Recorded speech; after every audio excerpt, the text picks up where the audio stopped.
है नारी सदी जाग गई भाई जाग गई, नारी शक्ति यहाँ दिख रही है जाग गई।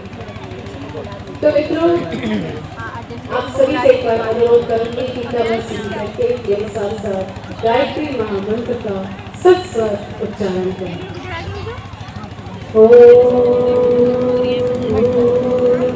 भैया बुला दीजिएगा।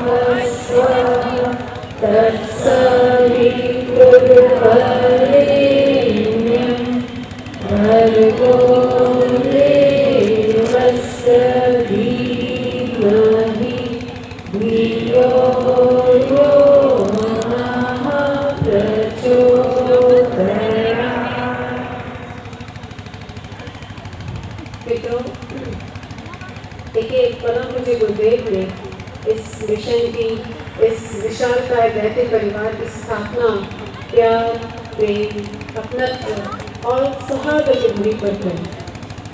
आज लाखों लोग इस संस्था से जुड़े हैं, जिनमें से अनेकों ऐसे होंगे जिन्होंने पूज्य गुरुदेव के बताए हुए सिद्धांतों और आदर्शों पर अपना सर्वस्व त्याग दिया। ये भी प्रश्न लोगों से पूछा जाए कि ऐसा कौन सा एक पक्ष था पूज्य गुरुदेव के जीवन का जिसने कि उनकी जीवन की दिशा धारा को बदल डाला। सभी एक स्वर से एक तथ्य में सहमत होंगे कि वो पक्ष था पूज्य गुरुदेव का असीम, अविरल और अपार प्रेम। तो मित्रों परम पूज्य गुरुदेव ने देखिए एक आत्मा को जोड़कर इस अखिल विश्व गायत्री परिवार की स्थापना कर दी, जिसके लिए उन्होंने अपना संपूर्ण जीवन समर्पित कर दिया। पूज्य गुरुदेव देखिए स्वयं महाकाल है, महाशक्ति है, भगवान शिव के वो अंश है। जितनी भी ऐसी आसुरी शक्तियां हैं या फिर जैसे नर पिशाच है जो भी विघ्न बाधा डालते हैं, उनका तो वो अंत होकर ही है। पूज्य गुरुदेव के जितने भी अभियान हैं वो सफल हो रहे और होकर रहे। युग निर्माण योजना होकर ही है, विचारकांड के अभियान को सफल बनाने के लिए विश्व के सभी लोग एक साथ एकजुट होकर, संगठित होकर पूज्य गुरुदेव के विचारों को जन जन तक पहुंचाने का प्रयास किया। मनुष्य में देवत्व उदय और धरती पर स्वर्ग अवतरण होकर ही। तो मित्रों कई लोग सवाल पूछते हैं कि ये कभी होगा नहीं होगा, ये निर्माण हो रहा है कि नहीं हो रहा। जब 16 करोड़ लोग गायत्री परिवार के बदल सकते हैं तो क्या ये निर्माण नहीं है? ये भी तो युग निर्माण है। लोगों की सोच परिवर्तन आना, उनके व्यक्तित्व परिवर्तन आना, उनके खान पान में परिवर्तन आना, क्या ये युग निर्माण नहीं है? तो ये जब 16 करोड़ लोग बदल सकते हैं तो वो अन्य लोगों को बदलेंगे, ऐसे तो युग का निर्माण होगा। तो मुझे पूर्ण विश्वास है कि कोई संस्था करे ना करे, लेकिन गायत्री परिवार के लोग पूरे विश्व को बदल कर रखेंगे। ये पूरा मुझे उम्मीद है और पूरा होगा भी। तो गुरुदेव की भविष्यवाणी है, सब सत्य होते दिख रही है और होते भी है। आप लोगों ने संभवतः वृत्तासुर की कहानी सुनी होगी।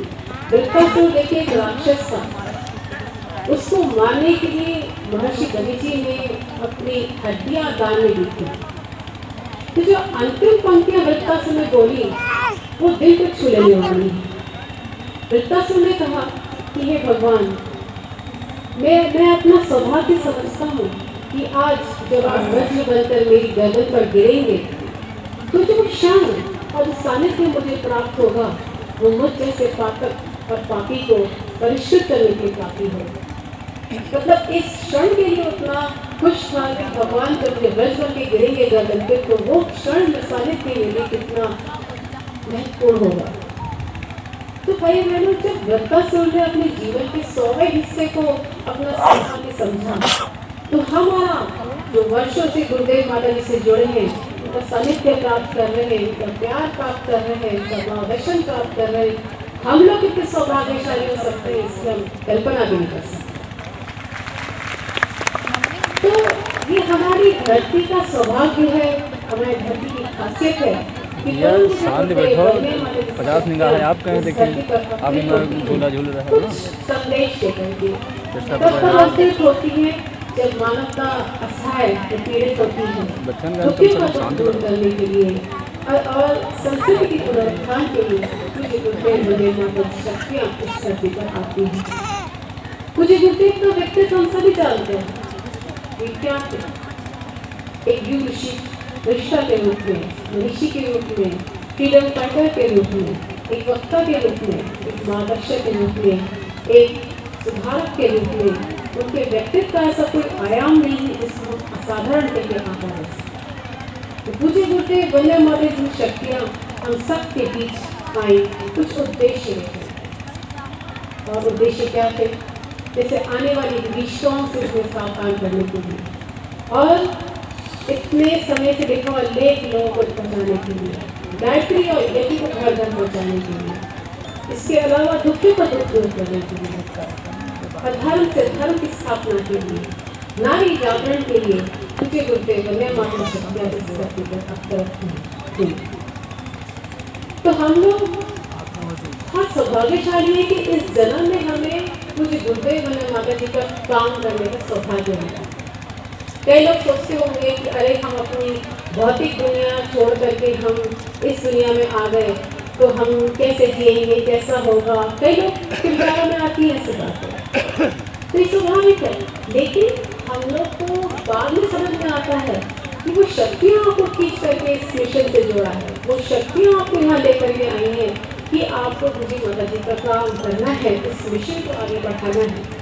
तो आप उन चयनित लोगों में से हैं, सौभाग्यशाली लोगों में से हैं जिन्हें गुरुजी माता जी ने आपको चुना है और उनका काम करने का सौभाग्य प्राप्त है। ये इससे बड़ा सौभाग्य कुछ नहीं हो सकता। तो मित्रों, हमें बहुत गर्व मतलब महसूस होना चाहिए कि हम उन चयनित आत्माओं में से हैं गुरुदेव जी को इस जन्म में वापस लाया। गुरुदेव के 3 जन्म तो आप जानते ही हैं। उन जन्मों में भी आप रहे होंगे, उन जन्मों में आपके काम कुछ अधूरे रहे होंगे, इसलिए वापस आपको इस जन्म में बुलाया। आपको खुद स्वयं प्रतीत होगा कि मैं इस जगह कैसे खींच कर आ रही हूँ।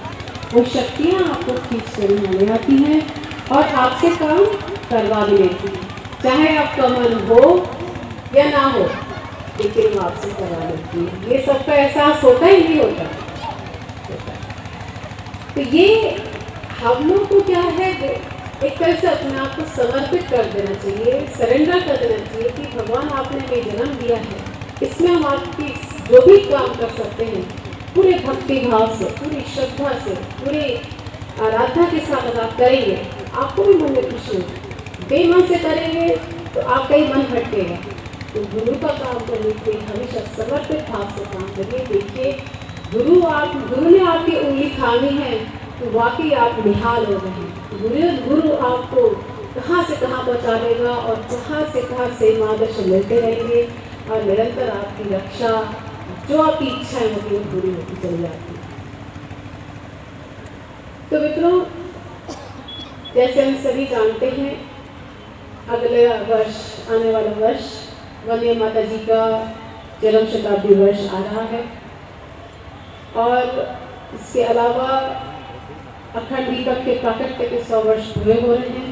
पूज्य गुरुदेव की साधना के 100 वर्ष पूरे हो रहे हैं। बहुत महत्वपूर्ण वर्ष है। इसमें हम जितनी भागीदारी कर सकें ये हम लोगों का सौभाग्य होगा।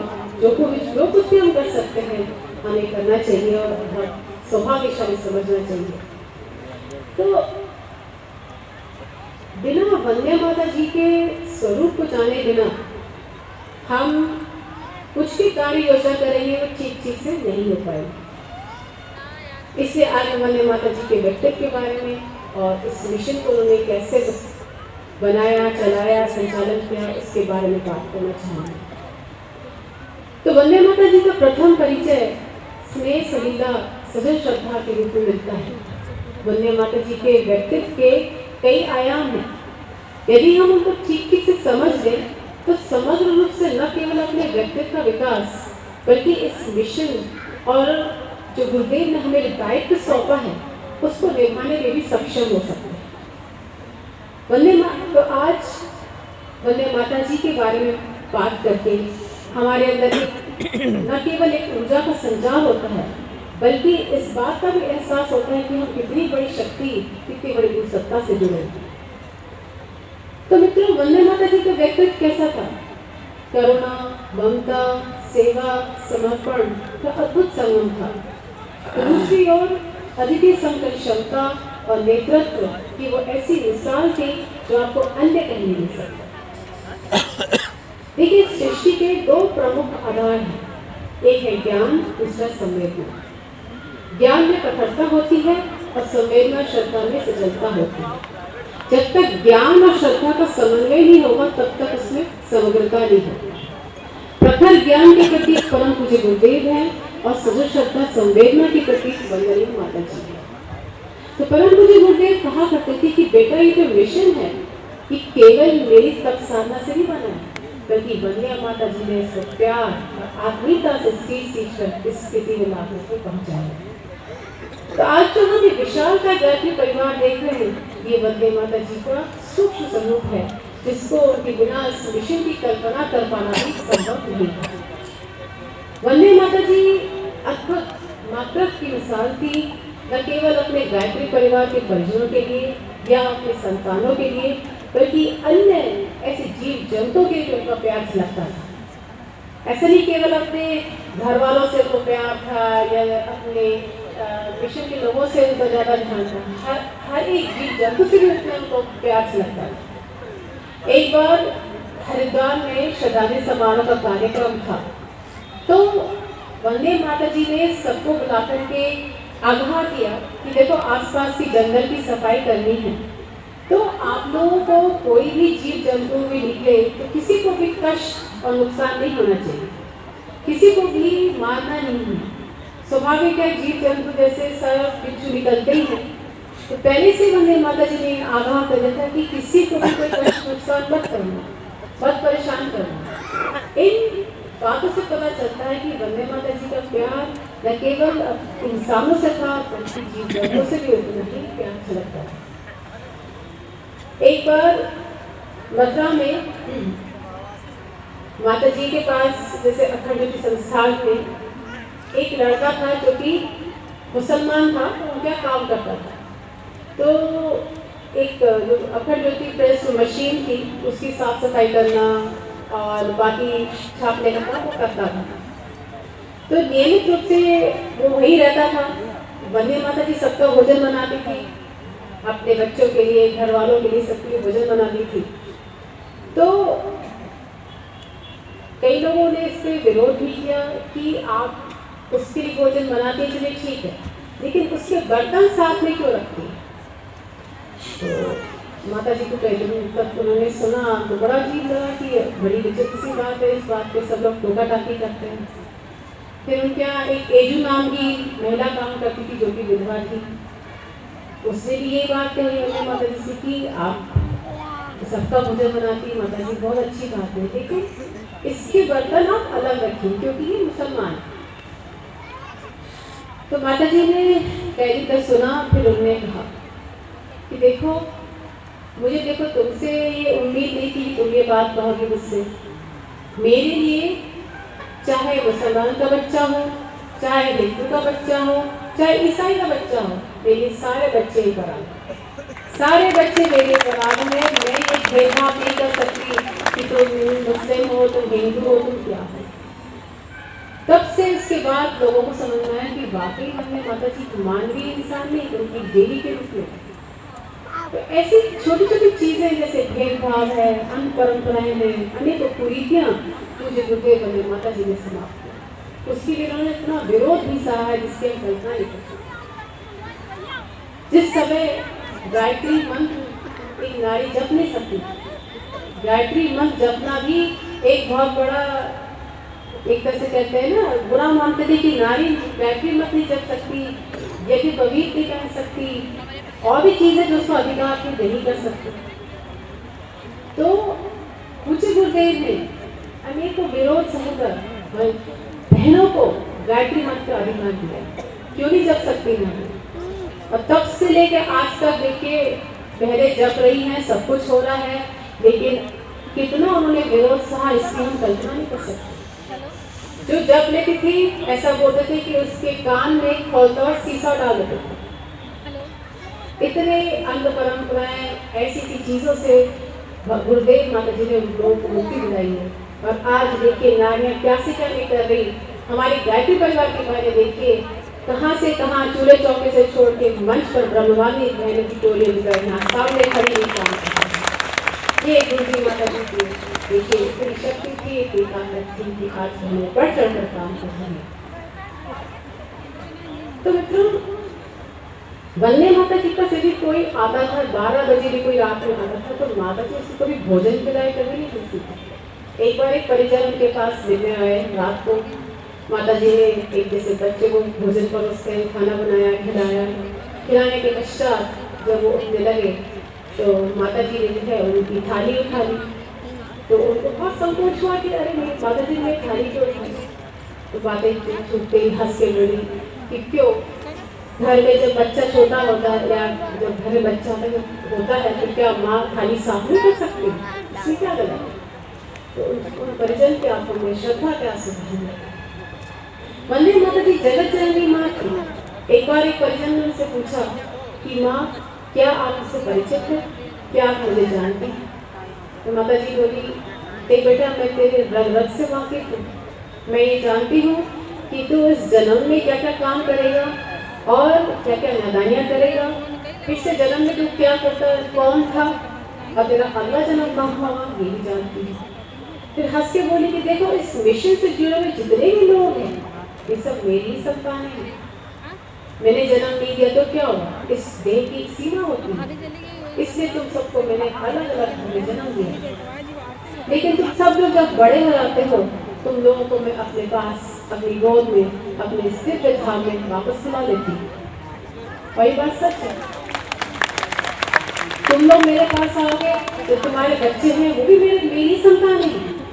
भले वो छोटे लेकिन बड़े होंगे तो मुझे पहचाने ना पहचाने लेकिन वो भी मेरी संतान है, वो भी मेरे पास आएंगे। तो हम लोग सौभाग्यशाली हैं कि हमें वंदे माता जी को एक गंगा के रूप में, एक गुरु माँ के रूप में। और ये बात सत्य है, आप लोग या हम लोग न जाने किस किस कोने में रहते थे, क्या क्या काम करते थे, अपनी जॉब छोड़ के सब कुछ छोड़ के वंदे माता जी के चरण में आ गए, क्योंकि गोद में ही बैठे गुरु जी माता जी ने हमें बिल्कुल प्यार से संभाला हुआ है, रखा हुआ है, हमारी रक्षा करते हैं, हर एक बात सुनते हैं। बात बिल्कुल सत्य है।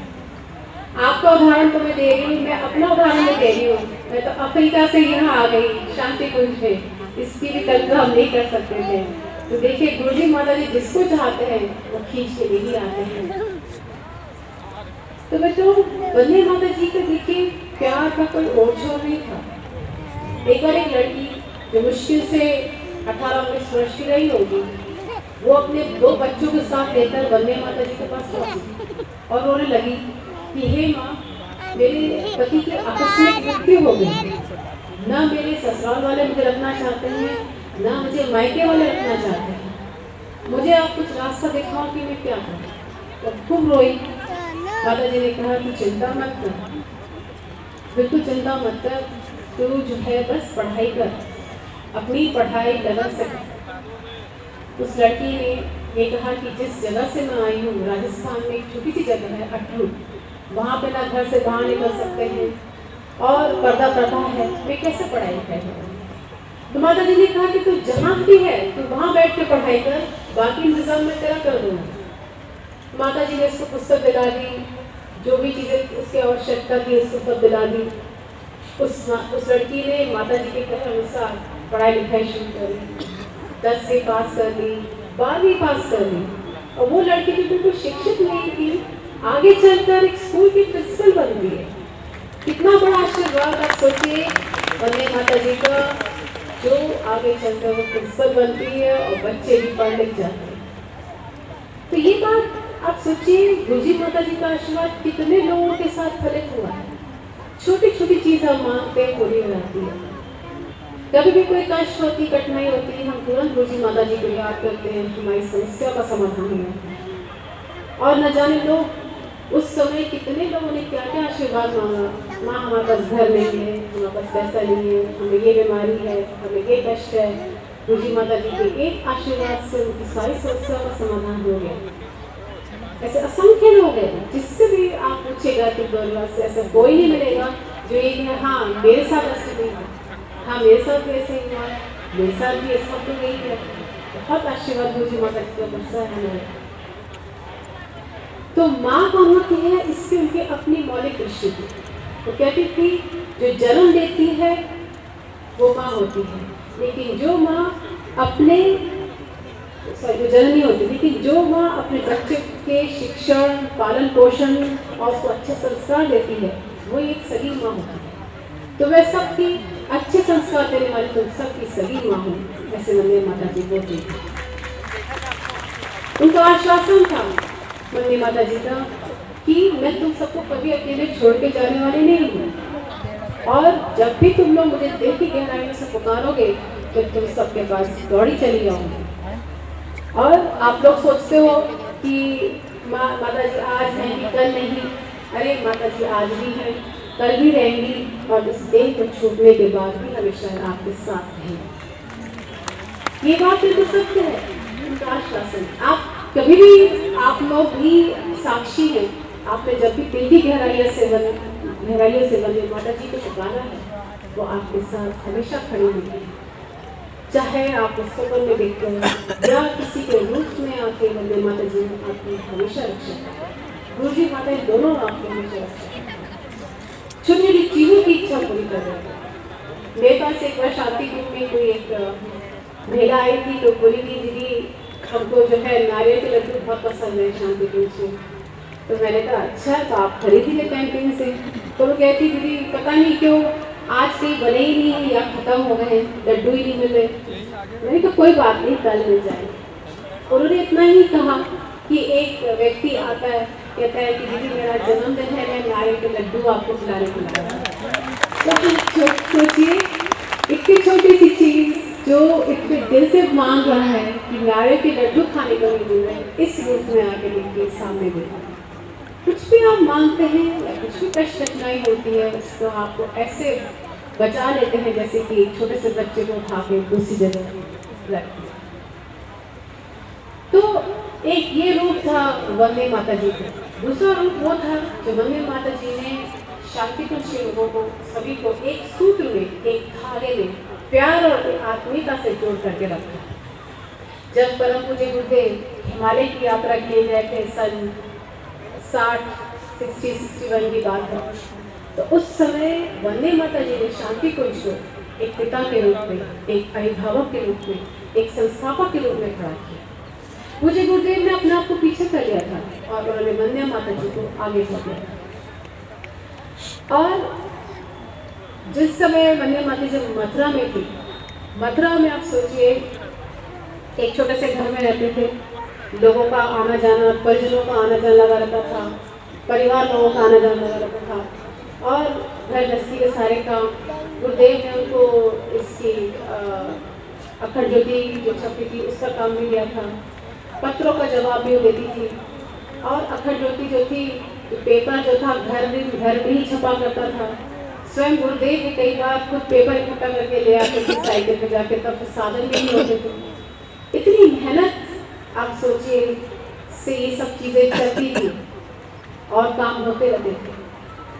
और जब अखंड ज्योति उस समय छपती थी तो लोग ये कहा करते थे कि अरे गुरुदेव आप अखंड ये जो पुस्तक छाप रहे हैं ये चलेगी नहीं, ना आप डोनेशन लेते हैं, ना आपका पैसा कहीं से आता है, ये चलने वाली नहीं है। तो गुरुदेव ने जो है ऐसे लोगों का जवाब पुस्तक में, इसी पत्रिका में लिख कर दिया, यदि इंसान के थ्रू चलने वाली हुई तो नहीं चलेगी, लेकिन भगवान यदि चलाएगा तो जरूर चलेगी। भगवान की चीज है तो भगवान से चलाएगा, और वो आज तक चल रही है अखंड ज्योति हमारी। तो इतनी मेहनत, इतनी सेवा, इतने लोगों की, आप सोचिए वहाँ संगठन था, लोग घर में रहते थे, वो भी मदद करते थे वंदे माता जी। तो मूल बात यह है कि छोटी सी जगह और छोटी सी जगह में माता जी ने वो काम करके दिखाया जिससे कहते हैं संगठन क्षमता का परिचय। यदि वंदे माता जी नहीं होती इतना बड़ा संगठन आज जो हम देख रहे हैं वो खड़ा नहीं होता था। परम पूज्य गुरुदेव जब साधना करके आते थे अपने ऊपर वाले कमरे में से 24 लाख के 24 महापुरुषों करके जब उतरते थे तो उनकी आंखों में इतना तेज और इतना प्रकाश होता था ना, किसी के सामर्थ्य नहीं होता था कि इसको उनको सीधे आंख से आंख मिला करके देख सके, इतना तेज प्रकाश होता था।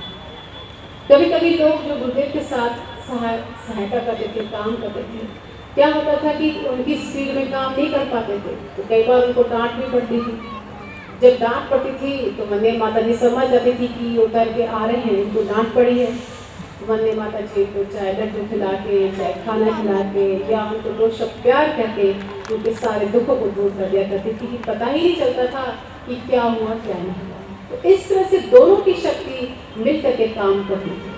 लोगों की स्मृतियों में है कैसे माता जी ने भोजन खिला के या प्यार बांट के, इतना प्यार बांटा है जिसका होगा उनके बस बातों के मतलब भंडार होंगे, कैसे कैसे इतना प्यार मिला है मुझे माता जी से।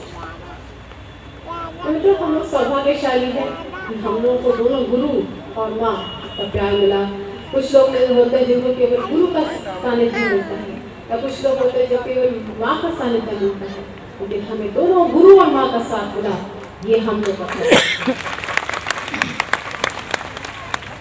तो भाई मैंने तो वंदे माता जी ने गुरुदेव के जीवन का क्रांतिकारी जीवन का स्पर्श पाया। और जब वंदे माता जी और खेड़ा रही कुछ वर्ष, तब उन्होंने देखा कि जो बहनों की दुर्दशा थी, कैसी उनकी परंपराएं थी, केवल 4 दीवारी में कैद थी, इसको एक अपाहिज बना के छोड़ दिया था। और अनेकों कुरीतियाँ, अंधविश्वास ये सब था। अशिक्षा के थे कि जो परिवार को डूबते देखा, और दहेज की वजह से बहन बेटी को जलते आग पे चलते देखा। वहाँ से वंदे माता जी का मन क्रांतिकारी हुआ और पूज्य गुरुदेव ने इस आंदोलन की शुरुआत की थी, नारी जागरण आंदोलन की शुरुआत की थी। फिर वंदे माता जी ने इस कमान को संभाला और आज हमें विशालकाय नारी जागरण का वट वृक्ष देख रहे हैं।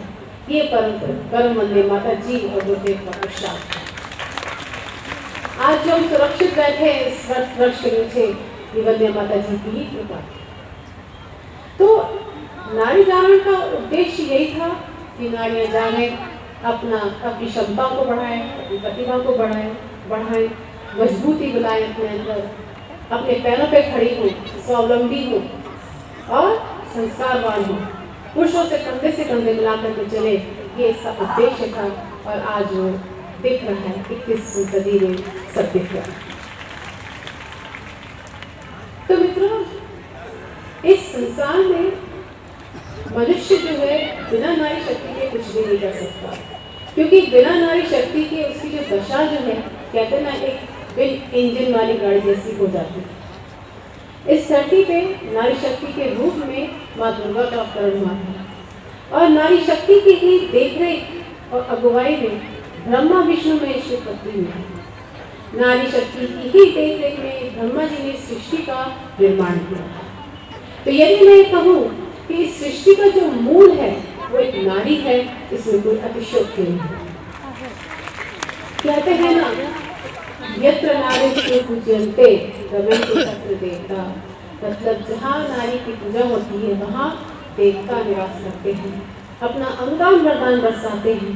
ये संपूर्ण विश्व भी नारी की ही कृति है, जिसको हम वेद, उपनिषद और प्रकृति के नाम से संबोधित करते हैं। बिन नारी के कहते एक मान्यता है कि जिस घर में नारी का सम्मान नहीं किया जाता या उसके साथ गलत व्यवहार किया जाता है, उस घर में दरिद्रता छाई रहती है, उस घर में लक्ष्मी का निवास नहीं होता, ऐसी मान्यता है। जबकि नारी तो आदिकाल से ये कार्य करती चली आ रही है, लेकिन ऐसी मान्यता है कि जिस घर में उसकी गलत व्यवहार होता है, उस घर में हमेशा दरिद्रता छाई रहती है, समस्याएं बनी रहती हैं। एक समय ऐसा था जब पति की मृत्यु के बाद नारी को भी सती होना पड़ता। ये क्या था? सती प्रथा। अब सोचिए, पति की मृत्यु हो गई मतलब उसका अस्तित्व खत्म, और साथ जिंदा जला देना कितनी बड़ा टॉर्चर था। और ऐसी प्रथाएं भी समाप्त करी गई है। इसको रोकने के लिए राजा राममोहन रॉय ने पहला कदम उठाया, हमेशा के लिए सती प्रथा को समाप्त किया। और उस समय कुछ ऐसे विशेष वर्ग के पुरुष थे जो नारी को किसी क्या कहते हैं गतिविधियों में शामिल नहीं होते थे, शिक्षा से वंचित करके रखा था, बहुत सारी समस्याएं थी। तो वो सब चीज़ों से हट करके आज जो नारी कहते हैं ना, शिकंजा जो हटा है और जो आज जो जागी है, लेकिन जागना इसकी भी जरूरी है क्योंकि परिवार नारी जो है परिवार की धुरी है और उसको परिवार का निर्माण करना है, समाज का निर्माण भी करना है, राष्ट्र का निर्माण भी करना है। गुरुदेव ने इसको अग्रणी भूमिका निभाने के लिए दिया है कि नारी को अपनी अग्रणी भूमिका निभानी है, परिवार निर्माण, समाज निर्माण और राष्ट्र निर्माण इसको ही देखना है। उसको अपने गुणों को उभारना है, जो गुण भगवान ने उसको देवी गुण उसके अंदर दिए हैं उसको उभारना है। आज नारी उन गुणों को भूलती जा रही है और कहते हैं ना, आज का समाज में इंसानियत खत्म हो रही है, भावनाएं खत्म हो रही है, किसी के प्रति संवेदना खत्म होती जा रही है, वो सब वापस लाना है। और ये कार्य नारी ही कर सकती है, उसको अपने कदम आगे बढ़ाने ही होंगे इस सृष्टि के निर्माण के लिए और सभ्य समाज बनाने के लिए नारी को जागना ही होगा और जो बुराइयाँ, जो कमियाँ, जो सब छाई हुई है समाज में, उसको मिटाना। यदि हम वर्तमान समय में समस्या पर नजर डालें, आजकल की जो समस्या देखने को मिलती है वो क्या क्या है? सबसे पहले तो देखिए, हम कहते हैं नारी शिक्षित है, नारी शिक्षित हो गई है, पढ़ी लिखी है, सब कुछ है, लेकिन इतने पढ़ लिखने के बाद भी अगर घर में तालमेल नहीं है, लड़ाई झगड़े हो रहे हैं या शादी के बाद डिवोर्स हो रहे हैं, तो उसका क्या फायदा है? आज आप देखिए मैक्सिमम शादियां होती हैं, एक साल होता नहीं है और डिवोर्स हो जाती है। क्यों? इसलिए क्योंकि नारी शिक्षित हो गई है, तो वो क्या सोचती है, मैं पढ़ी लिखी हूँ तो जो मुझे पति, ये भी इसका सोचना चाहिए जो भी मुझे मिले मुझसे ज़्यादा पढ़ा लिखा हो या मुझसे ऊंचा हो। तो दोनों की भी जब शादी हो जाती है और अगर ईगो क्लैश होता है या उनकी मैचिंग नहीं होती है तो डिवोर्स होता है। वो भी अपने आप को कम नहीं समझती और पति भी अपने आप को कम नहीं समझता। तो शिक्षित हो गई है लेकिन हमारे अंदर वो धैर्यशीलता खत्म होती जा रही है। हमारे अंदर वो एक, यदि एक कोई नाराज है तो दूसरा कम हो जाए, शांत हो जाए, वो सब खत्म होता जा रहा है। दोनों ही अगर एक साथ गुस्सा करेंगे, लड़ेंगे झड़ेंगे तो कभी तो लड़ाई झगड़े होते हैं। आज यदि लड़का संस्कारवान है तो लड़की संस्कारवान नहीं है, लड़की संस्कारवान है तो लड़का संस्कारवान नहीं है। ऐसे में क्या होता है, उम्र निकल जाती है, उम्र निकल गई तो फिर शादी नहीं हो पाती। तो ये सब समस्याएं आजकल समाज में देखने को मिल रही है। यदि हम अपने आप को बदलने का प्रयास करें, थोड़ा अपने अंदर शालीनता लाएं, धैर्यशीलता लाएं, एक दूसरे को समझने का प्रयास करें, तो ये सब चीज़ें समाज में फिर समाप्त हो सकती हैं। देखिए, अपने आप पर बहुत ज़्यादा कंट्रोल और नियंत्रण करने की आवश्यकता है, तो भी ये सब चीज़ें समाप्त होंगी। दूसरी चीज़ और क्या समस्या दिखती है, आज 98% घरों में आपको घरेलू हिंसा दिखेगी। 5% ऐसे घर होंगे जहाँ पे घरेलू हिंसा नहीं होती है। और क्यों होती है? या तो अगर नारी को कुछ बोल रही तो उसको मुंह बंद कर देने से, या उसको गाली गलौज कर देने से, या उसको थप्पड़ मार देने से, पति शराब पी के आ रहा है तो आके इसको पीट रहा है, घरेलू हिंसा हो रही है। खाने में नमक कम है तो खाना फेंक दिया, छोटी छोटी बातों पे हम उसको मार रहे हैं, पीट रहे हैं। ऐसे में नारी को खूब जागना तो पड़ेगा। और नारी के वैसे देखिए गुरुदेव ने कहा 3 रूप है, नारी लक्ष्मी के रूप में भी है, सरस्वती भी है और तीसरी क्या है, दुर्गा का रूप भी है कि नहीं? यदि वो टॉर्चर सह करेगी तो उसको दुर्गा का रूप भी धारण कर सकती है। तो 3 रूप हैं उसके, लक्ष्मी, सरस्वती और दुर्गा।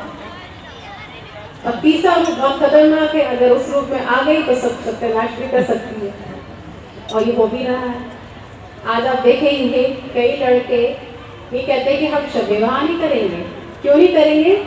क्योंकि आजकल किस्से सुनने को मिल रहे हैं, आज उसने उसको मार दिया, आज उसको ड्रम में फेंक दिया, ऐसे से किस्से सुनने को मिल रहे हैं। आप सुनेंगे बड़ो हंसेंगे, हम हंस तो रहे, लेकिन ऐसा हो रहा है। लड़के डर रहे हैं आजकल कि हम विवाह नहीं करेंगे, क्योंकि ये सब लड़के आज दुर्गा का रूप धारण कर चुकी हैं। हमारे साथ कल को क्या हो जाए हमें नहीं पता। तो 3 रूप है नारी के, उसकी पेशेंस लेवल अगर नहीं सहन कर पाया, वो बढ़ गया तो ये रूप धारण नहीं कर सकती है। तो अनेकों समस्याएं हैं। दहेज को लेकर आप देखिए, आज कितनी बच्चियां सुसाइड कर लेती हैं, कितनी बच्चियों का आए दिन देखिए माँ बाप को पैसा डाल के उनसे पैसा मांग कर दहेज मांगते हैं कुछ लोग। लड़की कोई धन कमाने का साधन नहीं है, लड़की कोई ऐसा वृक्ष नहीं है जहाँ पे पैसे लगे हुए हैं और जब तक उन्हें मांगा दे दिया। दहेज एक जमाने में उपहार समझा, उपहार के रूप में माँ बाप अपने लड़के वालों को दिया करते थे, लेकिन उसको लड़के वालों ने अपना हक समझ लिया और आज भी इतना दहेज मांगा जाता है कई जगह, जिसकी वजह से लड़कियों का जीवन बर्बाद हो जाता है। लड़कियों को इतना सहन करना पड़ता है। अपने ससुराल वालों में कई बार ऐसे लोग होते हैं कि दहेज के कारण प्रताड़ना सुननी ही पड़ती रहती है और अंत में ऐसा होता है कि सुसाइड स्थिति में आती है। तो लड़की कोई धन कमाने का साधन नहीं, बल्कि अपनी हमारे भारत की आन बान और शान। आज आप इसके साथ ये